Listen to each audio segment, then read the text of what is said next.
Everyone, कैसे हो आप सब। स्वागत है आपका अपने चैनल टीचिंग विद बानी में। फ्रेंड, जैसे कि आपको पता है, रोज़ शाम 8 बजे हमारे चैनल पर हिंदी की क्लास होती है। उसके अकॉर्डिंग हम अपनी आज की क्लास को स्टार्ट करेंगे। आज की जो हमारी क्लास है वो केशव दास का जीवन परिचय है, जो पेपर में बहुत क्वेश्चन बनते हैं और हमारे गलत हो जाते हैं। लेकिन आपने अगर मेरी आज की क्लास पढ़ी है तो आज के बाद आपका केशव दास से कोई भी क्वेश्चन गलत नहीं होगा, इसकी मैं आपको गारंटी दे सकती हूँ। तो चलिए वीडियो को स्टार्ट करते हैं। हमारा सबसे पहला पॉइंट है, केशव दास का जन्म कब हुआ था। तो आपको याद रखना, जो केशव दास है इनका जन्म सन 1555 ईस्वी में हुआ था। अब हमारा नेक्स्ट पॉइंट बनता है, केशव दास का जन्म किस स्थान पर हुआ था। तो आपको याद रखना, जो केशव दास है इनका जन्म ओरछा में हुआ था। हमारा नेक्स्ट मोस्ट इम्पॉर्टेंट पॉइंट, तीसरा चौथा बहुत इंपॉर्टेंट है, केशव दास के पिता माँ का क्या नाम था। ये पेपर में पूछा गया था, केशव दास के पिता का नाम क्या था, पिता माँ का नाम क्या था। अब क्या होता है, जब एग्जाम हॉल में बैठते इतना प्रेशर होता है दिमाग में, पिता तक तो हम लोग पढ़ लेते हैं लेकिन पिता माँ को कौन पढ़ता है। और पेपर में ऐसे ही क्वेश्चन बनते हैं जो हमने नहीं पढ़े होते और हमें उस टाइम पे और प्रेशर हो जाता। लेकिन आपको याद रखना, केशव दास के पिता माँ का नाम था कृष्णदत्त मिश्र। जबकि लोग क्या होता है, जल्दी में पिता माँ को काशीनाथ मिश्र बता देते। लेकिन आपको याद रखना, जो केशव दास है इनके पिता माँ का नाम कृष्णदत्त मिश्र था। और इनके पिता का नाम क्या था, तो इनके पिता का नाम काशीनाथ मिश्र था। ये दोनों पॉइंट पेपर में बहुत पूछे गए हैं, तो आपको दोनों पे कन्फ्यूजन नहीं करना है, दोनों अपने नोट्स में जरूर लिख लेना, तो कन्फ्यूजन नहीं होगा। हमारा नेक्स्ट पॉइंट है, केशव दास के पिता ने ज्योतिष के किस प्रसिद्ध ग्रंथ को लिखा था। ये भी मोस्ट इंपॉर्टेंट पॉइंट है, पेपर में पूछा गया है कि केशव दास के पिता ने ज्योतिष के किस प्रसिद्ध ग्रंथ को लिखा था। तो वो क्या था, शीघ्र बोध। हमारा नेक्स्ट पॉइंट है, केशव दास के बड़े भाई का नाम क्या था। केशव दास के बड़े भाई का नाम बलिभद्र मिश्र था।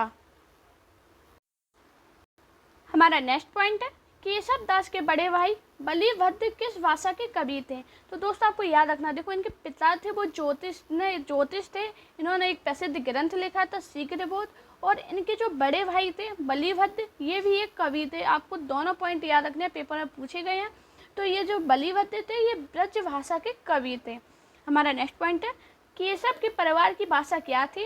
जो केशव दास है इनके परिवार की भाषा संस्कृत थी। हमारा नेक्स्ट पॉइंट है, केशव दास रीति काल के किस काव्य धारा के प्रमुख कवि हैं। ये भी पेपर में बहुत पूछा गया, तो आपको याद रखना ये रीतिबद्ध कवि हैं। पेपर में ऐसे बनता है कि केशव दास रीति काल के किस काव्य धारा के प्रमुख कवि है, तो आपको याद रखना ये रीतिबद्ध कवि हैं। हमारा नेक्स्ट पॉइंट बनता है, केशव दास का निधन कब हुआ था। तो आपको याद रखना, जो केशव दास है इनका निधन सन 1617 ईस्वी में हुआ था। ये पेपर में पूछा गया, इनके निधन से क्वेश्चन बना है, तो आपको याद रखना है। हमारा नेक्स्ट पॉइंट है, केशव दास ने अपने किन ग्रंथों में अपना वंश परिचय दिया है। ये बहुत इंपॉर्टेंट पॉइंट है, पेपर में पूछा गया। जब पेपर में डीप में चले जाते हैं, जिस पेपर में जैसे हिंदी ज़्यादा पूछी जाती है तो उस पेपर में डीप में जाते हैं और वो ऐसे क्वेश्चन एग्जामिनर बनाता है। तो आपको याद रखना, केशव दास है इन्हें अपना वंश परिचय कवि प्रिया में दिया था। हमारा नेक्स्ट पॉइंट है, केशव दास के प्रधान आश्रयदाता कौन थे। तो कौन थे, ओरछा नरेश, इंद्रजीत सिंह। ये भी पेपर में बहुत पूछा गया क्वेश्चन है, तो आपको याद रखना। और इम्पॉर्टेंट पॉइंट है, जितने भी आज मैं आपको बता रही हूँ क्लास में पॉइंट, ये सभी इम्पॉर्टेंट है, पेपर में पूछे गए हैं। और कुछ हैं जो बहुत ज़्यादा पूछे जाते हैं, क्योंकि पेपर में डीप में जाते हैं तो वो ऐसे क्वेश्चन बनाता है। अगर आपने पूरा किसी का जीवन परिचय ऐसे वन लाइनर में पढ़ लिया, याद भी जल्दी हो जाता है और इम्पॉर्टेंट भी होता है। हमारा नेक्स्ट पॉइंट है, केशव दास को उनकी आश्रयदाता में कितने गांवों को स्वामित्व किया था। कितने गांवों को किया था, 21 गांवों को। ये आपको याद रखना है। हमारा नेक्स्ट पॉइंट है, केशव दास का किन विशिष्ट जनों में घनिष्ठ परिचय था। तो किसमें था, अकबर बीरबल में। ये भी पेपर में बहुत पूछा गया कि केशव दास का किन घनिष्ठ जनों में परिचय था। तो आपको याद रखना है, वो थे अकबर और बीरबल। हमारा नेक्स्ट पॉइंट है, केशव दास की तुलसीदास से भेंट महाराज इंद्रजीत सिंह के साथ कहाँ हुई थी। ये भी पेपर में पूछा गया, तो आपको याद रखना काशी में हुई थी। बहुत बार क्वेश्चन बना है कि केशव दास की तुलसीदास से भेंट कहाँ पे हुई थी, तो काशी में हुई थी। और किसके साथ हुई थी, तो याद रखना महाराजा इंद्रजीत सिंह के साथ हुई थी। हमारा नेक्स्ट पॉइंट है, केशव दास किसके बल पर अपने समकालीन विद्वानों एवं आचार्यों को प्रभावित करते थे। तो किसके दम पर करते थे, पांडित प्रतिभा के दम पे। हमारा नेक्स्ट और इम्पोर्टेंट पॉइंट पेपर में बहुत पूछा गया कि केशव दास कठिन काव्य के प्रेत हैं, किसने कहा?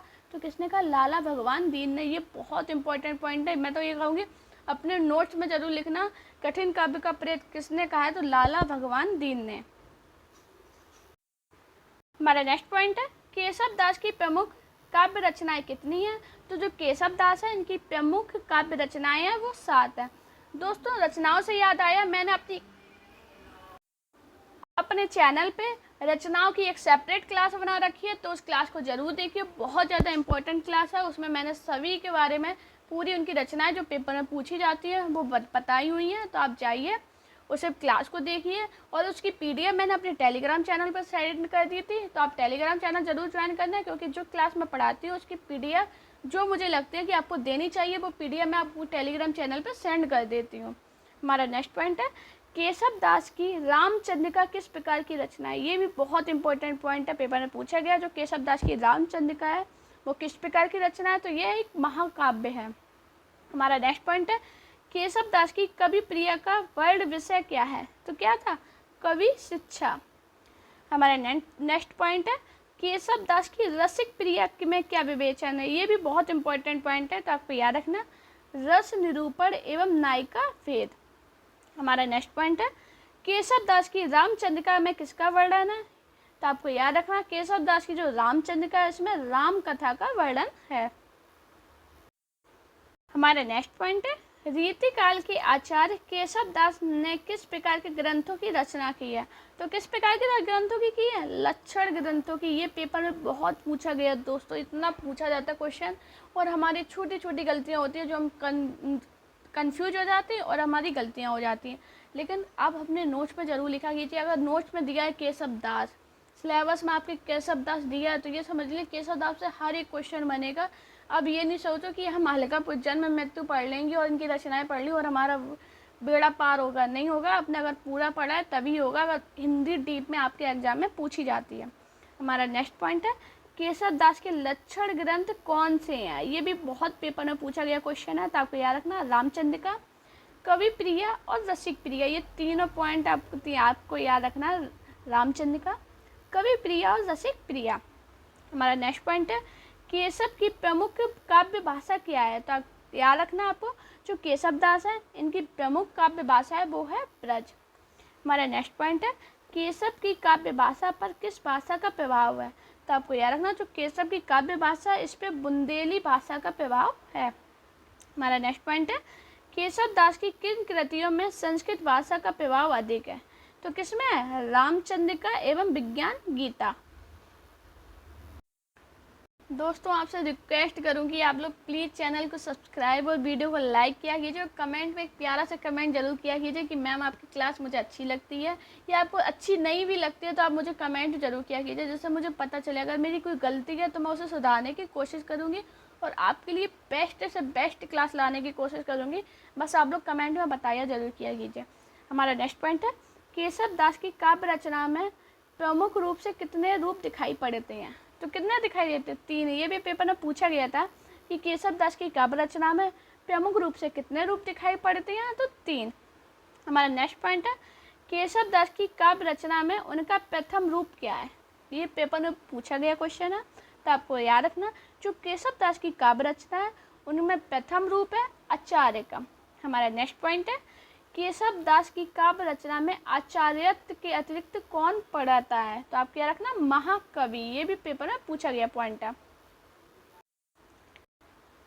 हमारा नेक्स्ट पॉइंट है आचार्य एवं महाकवि के अतिरिक्त केशव दास की रचना में उनका तीसरा प्रमुख स्वरूप कौन सा है? तो क्या है? इतिहासकार। हमारा नेक्स्ट पॉइंट है केशव दास की कृतियों की टीकाएं किसने लिखी हैं? तो आपको याद रखना, पंडित सुरती मिश्र। ये पेपर में पूछा गया पॉइंट है और मोस्ट इम्पॉर्टेंट है। हमारा नेक्स्ट पॉइंट है केशव को कवि हृदय नहीं मिला था, यह कथन किसका है? तो किसका है? आचार्य रामचंद्र शुक्ल का। और दोस्तों आपको याद रखना, आचार्य रामचंद्र शुक्ल का जो कथन है वो बहुत इंपॉर्टेंट होता है, क्योंकि पेपर में पूछे जाते हैं।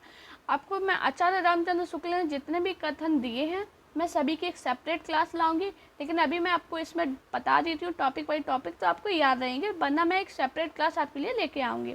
हमारा नेक्स्ट पॉइंट है रामचंद्र का छंदों का अजायब घर है। ये मोस्ट इम्पॉर्टेंट है। अगर आप प्रीवियस ईयर लगाते हो तो आपने ये क्वेश्चन ज़रूर पढ़ा होगा।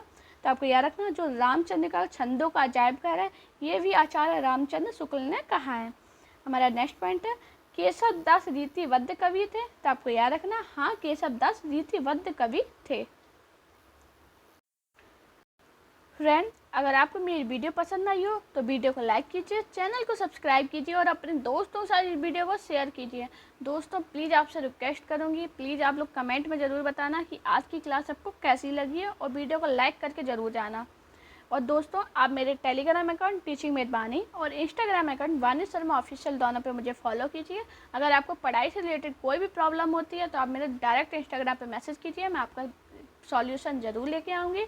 और टेलीग्राम पे मैं अपनी PDF सेंड करती हूँ, तो उसे ज़रूर ज्वाइन कर लीजिए, आपके लिए ही बहुत ज़्यादा मदद करेगा। दोस्तों, अपना प्यार और सपोर्ट चैनल पर इसी प्रकार बनाए रखिए। Thank you guys for watching this video.